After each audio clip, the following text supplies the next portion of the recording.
কছেন টয়লেটটা তাও তালা দিয়ে থইছে, এখন আইছে আমার আগা, তাইলে এখন আমি কোনে যাবো? জঙ্গলে কামটা হাইরা আইছি।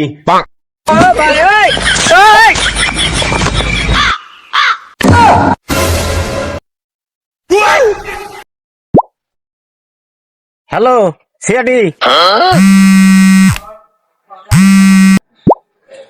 হ্যালো, কে বলছেন? হ্যালো, এখানে একটা লাশ পড়ে হইছে, আপনি আসেন। হোয়াট? কি বলছেন? বাস মরে গেছে মানে? স্যার বাস তো না, লাশ পড়ে হইছে। আচ্ছা ঠিক আছে, আপনি কোথায় থেকে বলতেছেন? লোকেশনটা বলেন। লোকেশন কম না, আপনি তাড়াতাড়ি আসেন খালি। আচ্ছা আপনি ওখানে থাকেন, আমি আসতেছি। কাদিরা জামাই, তাড়াতাড়ি চলো, একটা লাশ উদ্ধার করতে হবে। ঠিক আছে স্যার, আমি এখনই রেডি হচ্ছি। তোমার যে মতি গতি আমার মারে ফেলাবে নাকি? চলেন স্যার। আচ্ছা চলো। তুমি আসো না কেন? স্যার আমি তো বাইরে গেছি, আমার ধরে।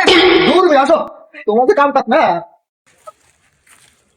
এটা কোনো রাস্তা হলো নাকি? চলো তাড়াতাড়ি। স্যার এটাই ভালো রাস্তা, সবসাথে তাড়াতাড়ি আমরা লাশের কাছে পৌঁছাতে পারি। স্যার এই তো লাশ দেখা যাচ্ছে, এই যে এটাই লাশ। চলো। কৈলাস, কৈলাস, লাশ তো দেখি না, কৈলাস। স্যার আমি তো লাশ না, এই যে লাশ।